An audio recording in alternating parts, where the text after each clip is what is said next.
잊어야 한다는 마음으로 내 텅 빈 방문을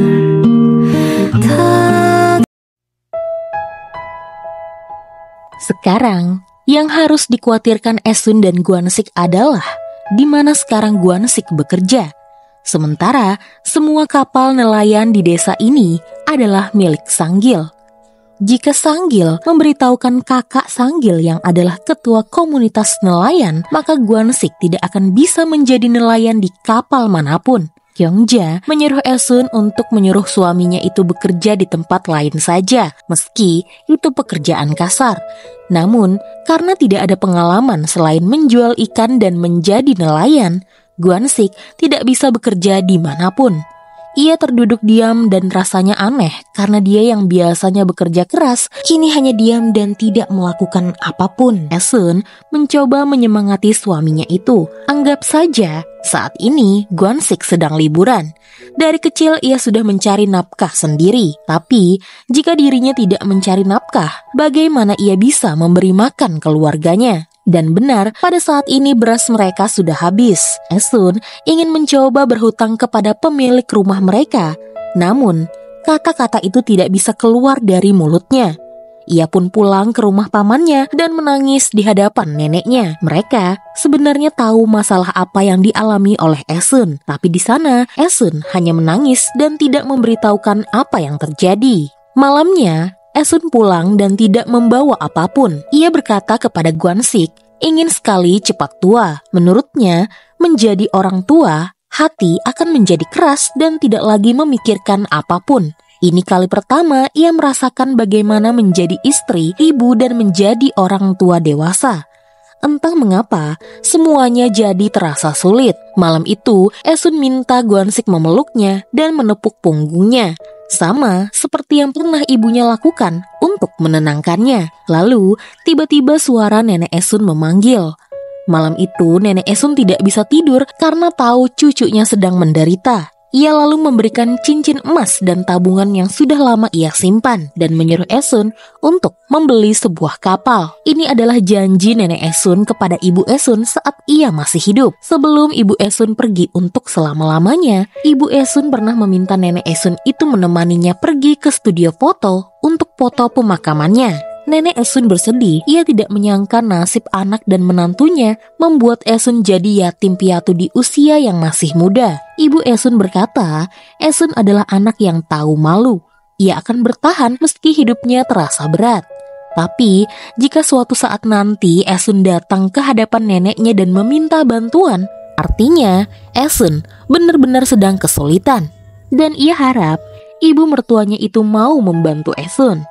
Esun pun menangis mendengar jika ibunya sangat mengkhawatirkannya. Di saat terakhirnya, ia berjanji kepada neneknya jika ia akan hidup dengan baik. 진짜 잘 살게.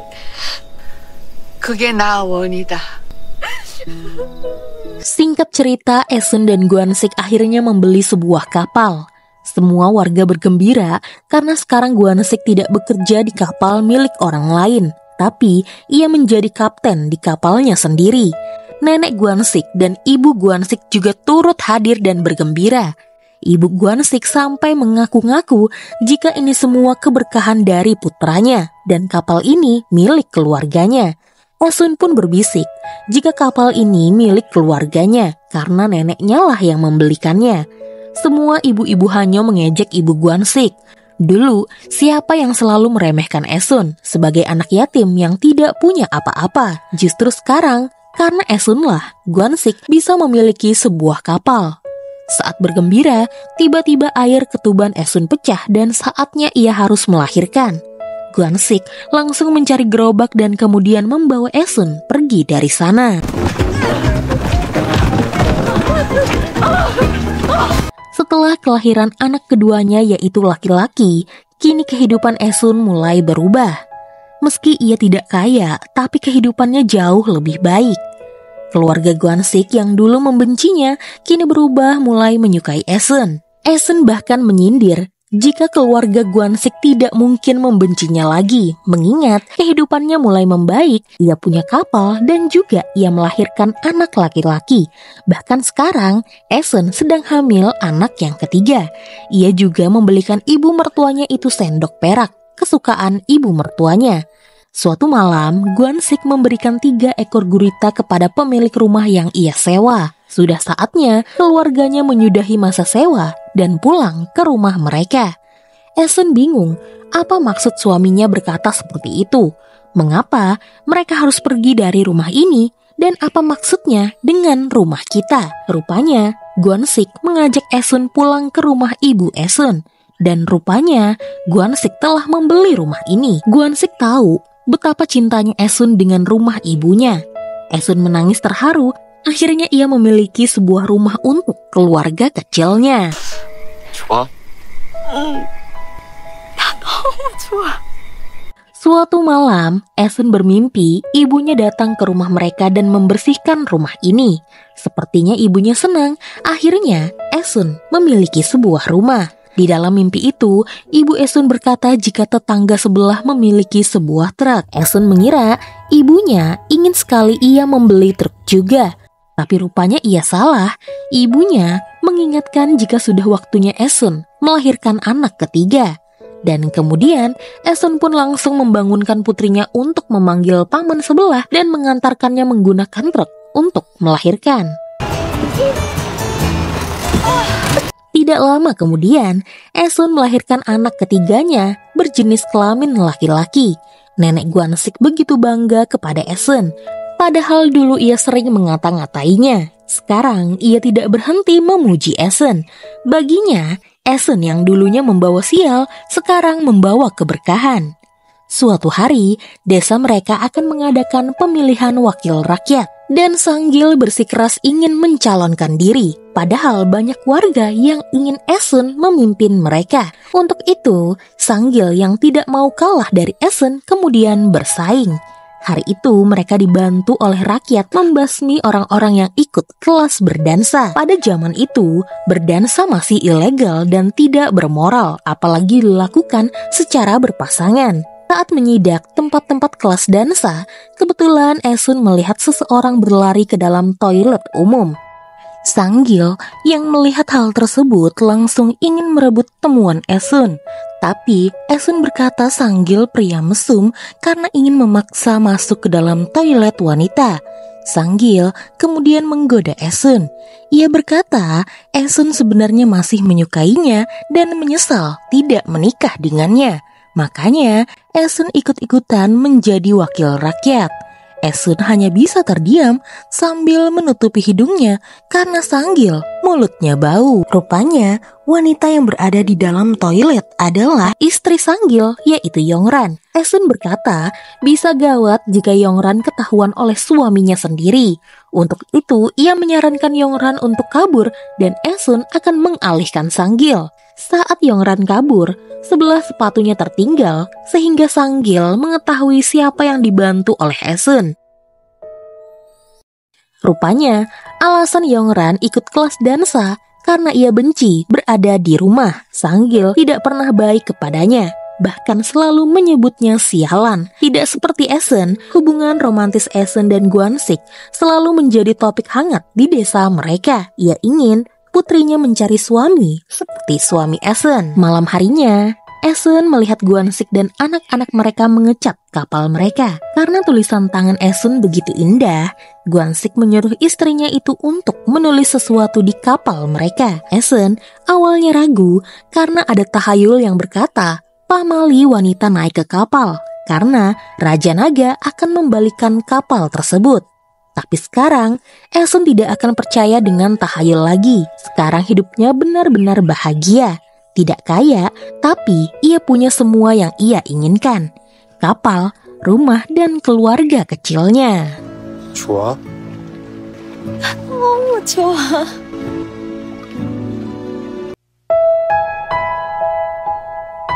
Hari itu, di Jeju sedang turun hujan dan bisa dipastikan ombak laut sedang tinggi-tingginya. Sembari mengangkat jemurannya, anak kedua dan ketiga Esun makan bersama.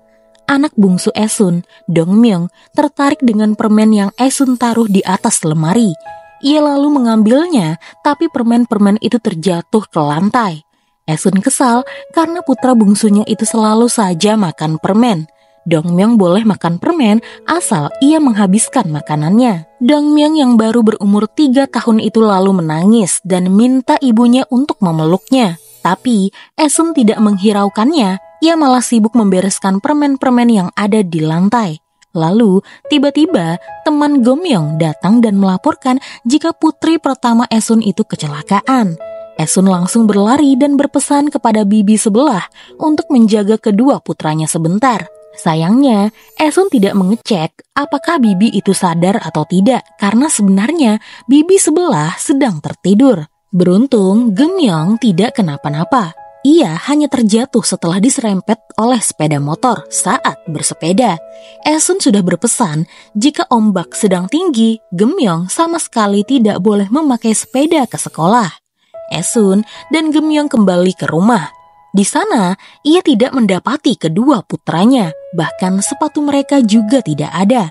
Esun pun panik, ia lalu mencari putra-putranya itu ke seluruh penjuru rumah, tapi tidak ada nampak apa-apa. Sampai ibu hanya datang dan mengantar putra kedua Esun, Eunmyeong. Ternyata dari tadi, Eunmyeong sempat menyusul Esun, namun tersesat. Esun lalu bertanya, di mana keberadaan adiknya? Eunmyeong tidak tahu apa-apa karena tadi ia meninggalkan adiknya itu sendirian di rumah. Rupanya saat Eunmyeong menyusul ibunya, Dongmyeong juga bergegas menyusul kakaknya. Semua orang kemudian mencari keberadaan Dongmyeong. Mereka berdoa agar anak kecil yang baru berumur 3 tahun itu bisa kembali dengan selamat. Pada saat itu, Kyungja datang dan menjemput Esun. Ia harap Esun bisa tabah, karena rupanya putra ketiga Esun, Dongmyeong, jatuh ke laut. Dan kini, ia telah tiada. Tangisan Esun dan Gwansik meratapi kepergian putra bungsu mereka mengalahkan suara ombak laut yang besar pada hari itu.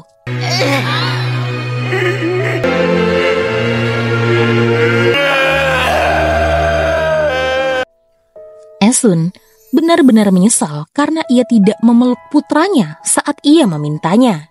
Kini, ia hanya meratapi sendok makan putranya yang sekarang tidak akan ikut makan malam bersamanya. 3 hari kemudian, Esun hanya berbaring dan meratapi kepergian putranya. Ibu mertuanya datang dan membantunya beres-beres. Ia menyuruh Esun untuk melanjutkan hidupnya karena tidak ada pilihan lain. Ada 2 orang anak yang masih membutuhkan orang tuanya. Esun lalu bangun dari tidurnya dan melihat keluar. Di sana putranya Eunmyeong sedang membuat dalgona bersama teman-temannya. Esun lalu menyapa putranya.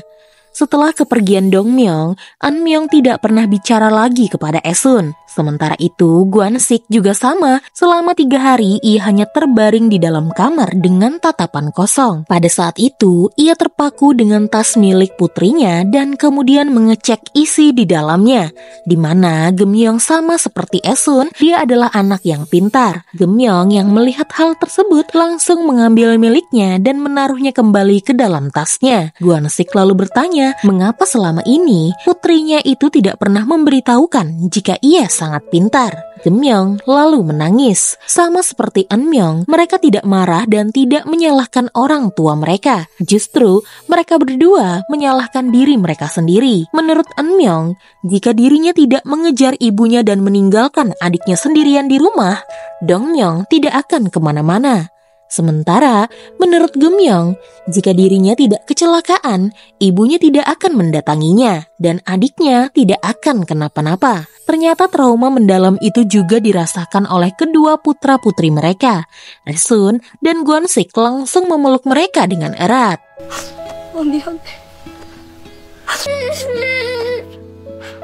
Setelah itu, mereka semua harus kembali menjalani hidup. Gwansik harus segera kembali bekerja dan mereka harus melupakan semua kesedihan demi keluarga mereka. Sementara Esun juga kembali berjualan di pinggir laut. Terpaksa dia melihat lautan yang terlihat tenang ini demi mencari nafkah. Padahal laut sudah merenggut ayah, ibu, dan kini putranya. Menurut Kyungja, Raja Naga sepertinya pelin-pelan. Selalu saja mengambil apa yang disayangi oleh Esun, tapi kemudian memberikan yang diinginkan oleh Esun. Seolah berkata, Esun tidak boleh mati. Buktinya, hasil jualan Esun selalu saja laris manis. Dan Esun merasa ini tidak adil. Ia muak mendapatkan uang dari laut, tapi laut jahat kepadanya. Esun mengungkapkan, jika ini semua adalah kesalahannya, dirinya lah yang mengenalkan laut kepada putra bungsu mereka. Setiap hari, saat Gwansik melaut, ia selalu menanti kehadiran Gwansik bersama anak-anak. Mungkin itulah kenapa Dongmyong mengira laut tidak akan membawanya pergi. Dan tidak hanya Esun, Gwansik juga merasa bersalah. Jika saja hari itu ia tidak membantu nelayan membuat penahan ombak, mungkin Dongmyong masih bisa selamat. Semua orang menyalahkan diri mereka, tapi Gwansik dan Esun harus tetap hidup demi kedua anak-anak mereka. 우리 집에 탓할 사람 하나 없어.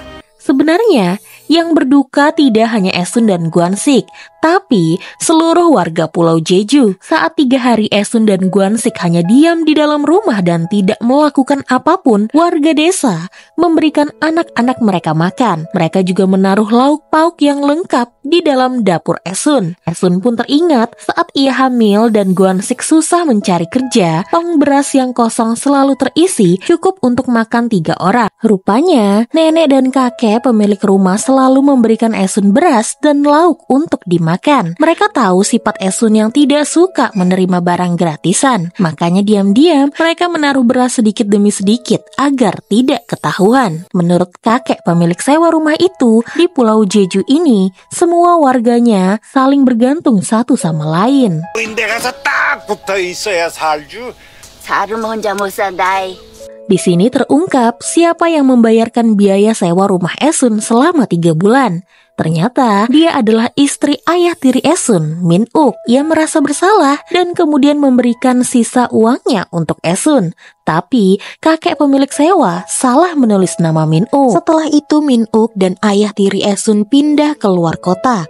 Mereka membawa adik-adik Esun dan itulah mengapa rumah ibu Esun kosong dan dijual. Singkat cerita, hidup pun terus berjalan. Kini, Gemyong sudah lulus SMA dan diterima di universitas di Seoul. Mereka bertiga kemudian berangkat ke Seoul untuk mengantar Gemyong. Di sana, mereka juga bertemu dengan satu keluarga yang juga memiliki nama yang sama, Gemyong, yaitu ayah dari anak mereka yang juga masuk ke universitas yang sama. Sepertinya, anak mereka itu tertarik kepada Gemyong dan anak itu bernama Yongbom. 웃어주세요.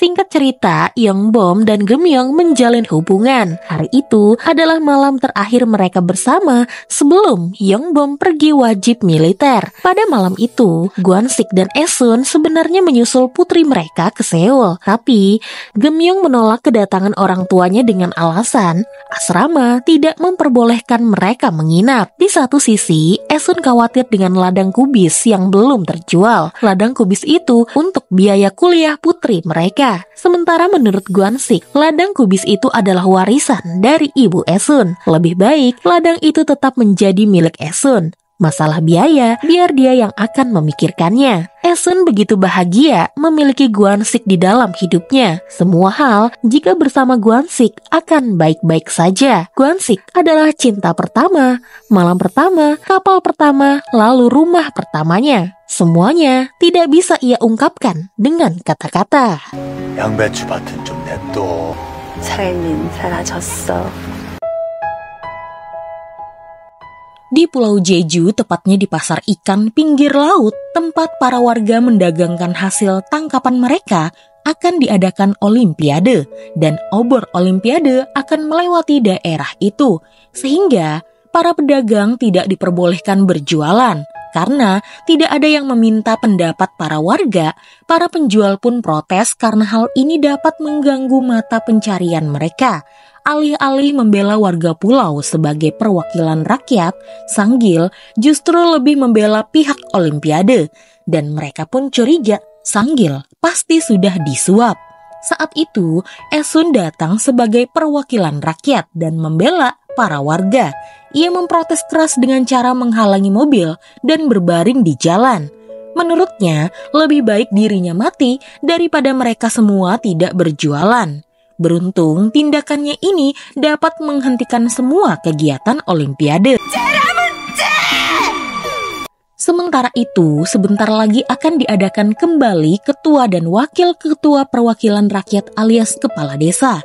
Banyak warga yang ingin memilih Esun, sehingga Sanggil turun tangan. Ia memaksa orang-orang pulau untuk makan bersama dan menjelek-jelekan Esun yang bukan lahir di Pulau Jeju.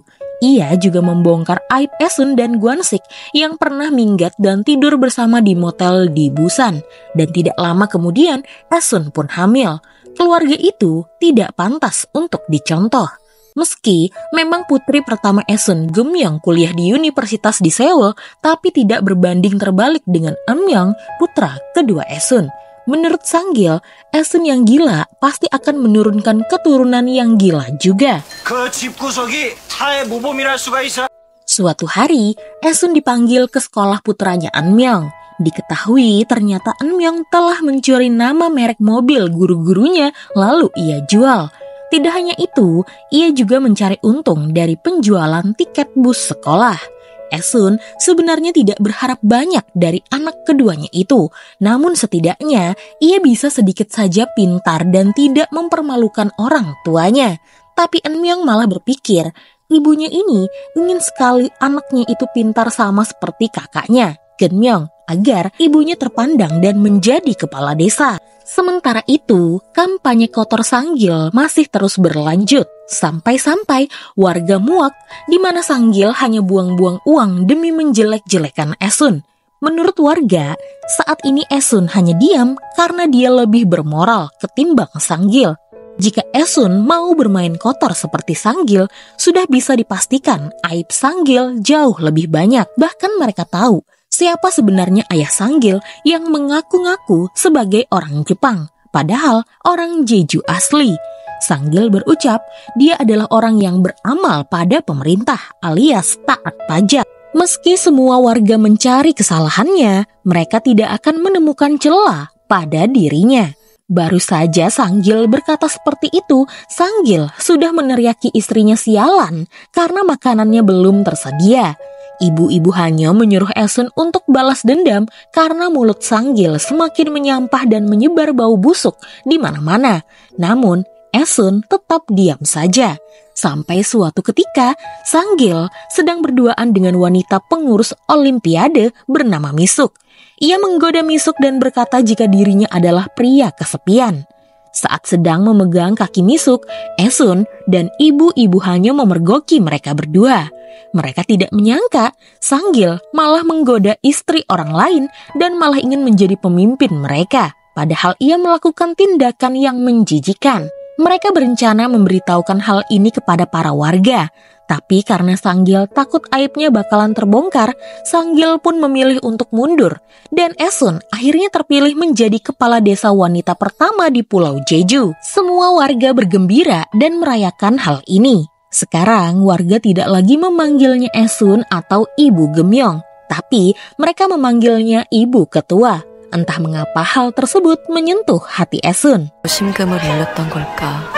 Meski Sanggil sudah mengundurkan diri, rupanya hubungan Sanggil dan Misuk telah menjadi buah bibir para warga. Tidak hanya ibu-ibu Hanyo dan Esun, kakek tua pemilik rumah sewa juga pernah mendengar Sanggil dan Misuk bermesraan sambil memijat-mijat kaki. Esun merasa tidak nyaman karena istri Sanggil akan mengira dirinya lah yang sudah menyebarkan gosip tersebut. Tapi rupanya Yongran tidak peduli. Begitu banyak wanita bodoh yang ingin bersama Sanggil. Dari semua wanita itu, dialah yang terburuk. Meski dihina oleh suaminya sendiri, ia masih tetap bertahan. Sanggil pulang dalam keadaan mabuk. Ia mengoceh jika gubernur datang ke acara tadi sambil memberikan hadiah kepada Gwansik dan Esun. Seharusnya dialah yang menerima hadiah tersebut. Tapi kenyataannya, selain Esun terpilih sebagai kepala desa, gubernur Jeju itu memang menyukai Gwansik yang baik hati. Karena Gwansik pernah menyelamatkan seseorang tenggelam di lautan. Malam itu, acara masih berlangsung. Esun yang mabuk terus-menerus menari hingga tidak sadar jika goyangannya begitu memalukan. An-myung menyuruh ayahnya untuk menghentikan ibunya. Tapi Gwan-sik hanya tersenyum dan membiarkan istrinya itu bergembira karena ini pertama kalinya Esun menjadi nomor 1 pada sebuah kompetisi. Setelah sebelumnya selalu mendapatkan posisi nomor 2. Sementara itu di Seoul, Geumyeong digosipkan oleh 3 rekannya karena sering dijemput oleh pria bermobil. Salah satu mahasiswi di sana, Yerim, seolah membela Geumyeong jika mereka tidak boleh berprasangka buruk. Padahal sebenarnya dialah yang paling iri dengan Geumyeong karena nilai ujian Geumyeong selalu lebih tinggi darinya dan Geumyeong terpilih oleh kampus untuk kuliah ke Jepang. Yerim berkata karena Geumyeong orang tidak mampu, makanya kampus memilihnya. Tapi ketika teman-temannya berkata jika sebenarnya Geumyeong berkecukupan karena ayahnya kapten kapal, Yerim langsung menunjukkan taringnya. Jika Geumyeong adalah orang miskin dan ayahnya hanyalah seorang nelayan. Ternyata Geumyeong diam-diam bekerja mengajari siswa, istilahnya sekarang guru private, yang pada saat itu masih ilegal. Dan pria yang menjemputnya tadi adalah supir dari Jenny, murid yang ia lajari. Jenny adalah anak orang kaya yang bodoh. Ia selalu tidak paham dengan apa yang ia pelajari. Hari itu, ibunya Jenny ingin bertemu dengan Geumyeong. Ia ingin meminta Geumyeong melakukan satu hal penting. Ternyata, ibunya Jenny ingin Geumyeong menjadi joki ujian saat Jenny hendak masuk ke dalam universitas. Ibu Jenny akan memberikan Geumyeong sebuah apartemen jika ia berhasil. Kebetulan, pada hari ini ayah Geumyeong, Gwan-sik, tiba ke Seoul untuk menjenguk putrinya. Ia lalu melihat daftar nama di asrama putrinya, namun ternyata tidak ada nama Geumyeong di sana. Diketahui, yang boleh berada di asrama adalah mahasiswa yang mendapatkan beasiswa berprestasi. Saat itu, Gwan-sik melihat seorang pria muda yang juga mencari Geumyeong. Pria itu adalah Yongbom. Gwan-sik ingat Yongbom pernah ia temui saat dirinya mengantar Geumyeong masuk ke universitas. Singkatnya, Geumyeong menolak menjadi joki Jenny. Menurutnya ujian ini bukanlah lelucon. Tapi ibu Jenny terus memaksa. Ia bahkan berkata orang tua Geumyeong sampai sekarang masih melaut demi biaya Geumyeong di Seoul. Jika Geumyeong memikirkan ibu dan ayahnya, seharusnya Geumyeong tidak perlu memikirkannya lagi dan langsung menyetujui hal ini. Geumyeong lalu berkata, justru karena ia memikirkan orang tuanya, ia tidak mau melakukan hal seperti ini. Menurutnya, biarkan Jenny melakukannya sendiri dan menemukan jalan dengan melakukan apa yang ia inginkan. Setaunya, Jenny ingin menjadi seorang idola. Setelah itu, Geumyeong pergi dari sana. Ternyata, ibu Jenny pendendam. Ia tidak terima Geumyeong menolaknya. Sehingga kemudian ia membuat tuduhan palsu jika Geumyeong telah mencuri cincin berlian di rumahnya.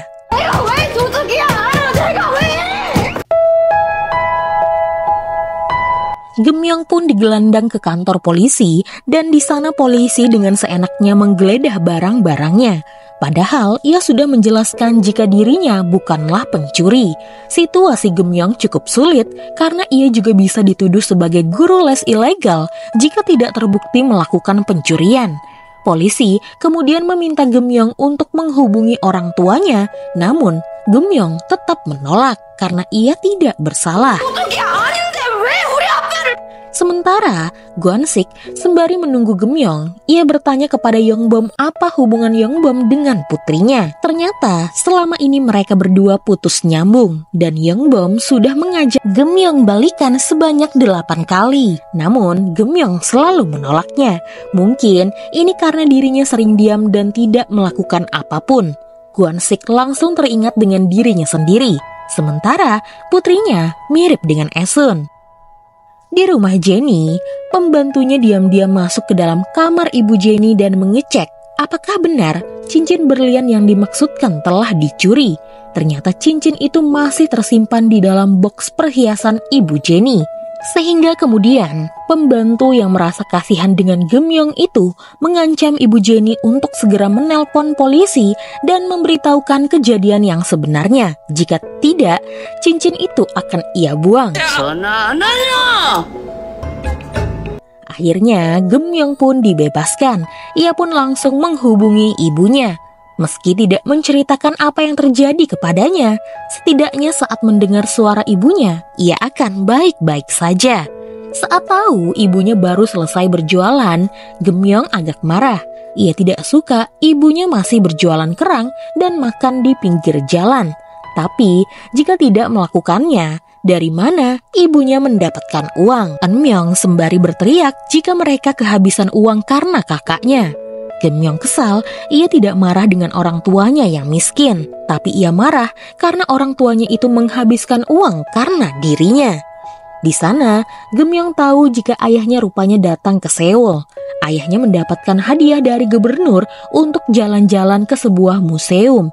Entah museum yang mana, tapi Esun berucap, setelah selesai dari museum tersebut, ayahnya akan segera menemui Gemyong. Gemyong pun langsung bergegas pergi ke kampus. Saat itu, ia langsung melihat ayahnya duduk di depan stasiun sembari menunggu kedatangan putrinya. Air matanya langsung keluar karena tahu ayahnya masih menunggunya. Ia menegur ayahnya untuk tidak datang karena ia mungkin sedang sibuk. Bagaimana jika ia tidak pulang ke asrama? Gwon-sik langsung mengambil tas dan buku yang dibawa oleh putrinya. Lalu mereka berdua makan malam bersama. Gemyong berucap jika ia dikeluarkan dari asrama karena gagal mendapatkan beasiswa. Sebenarnya ia terpilih sebagai mahasiswa yang akan kuliah ke luar negeri. Namun ia menolak dan membiarkan temannya Yerim menggantikannya. Jika disuruh memilih, Gemyong ingin sekali kuliah ke Jepang dan melakukan apapun yang ia inginkan. Entah kenapa, setiap ia melakukan apapun, ada rasa bersalah di dalam dirinya. Gwon-sik hanya bilang tidak apa-apa. Kampus ini adalah tempat berkumpulnya orang-orang pintar. Tidak mungkin putrinya selalu menjadi nomor satu. Ia juga bilang kepada putrinya itu untuk melakukan apapun yang Gemyong ingin lakukan, karena dirinya masih ada di sini untuk putrinya.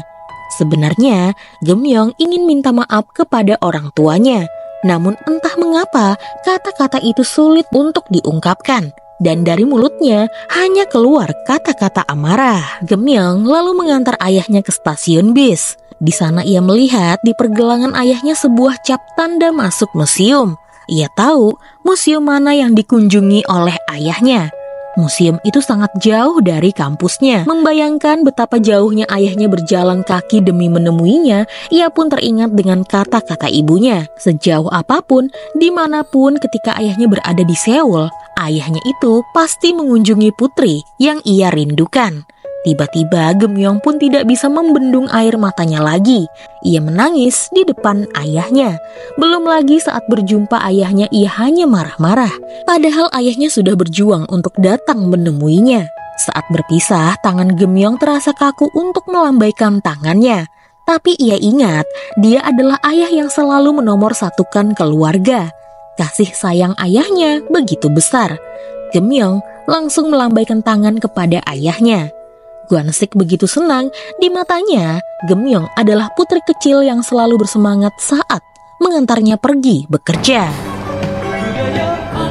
조금만 두고 가는 내가 Lalu kemudian Gemyong memperbaiki hubungannya dengan Yongbom. Ia mengejar Yongbom saat hendak kembali wajib militer sambil menangis. Yongbom langsung memeluk Gemyong dan mereka berdua pun kembali bersama. Yongbom berjanji ketika ia sudah selesai wajib militer, ia akan segera menikahi Gemyong. Suatu hari nanti, di masa depan, Gemyong menangis di pernikahannya. Gwon-sik menenangkan putrinya jika dirinya selalu ada di sini. Lalu kemudian, Gwon-sik mengantar putrinya itu ke altar pernikahan. Gemyong berharap kisah cintanya sama seperti ibunya, bahagia seperti di negeri dongeng. 동화가 될 수 있을까?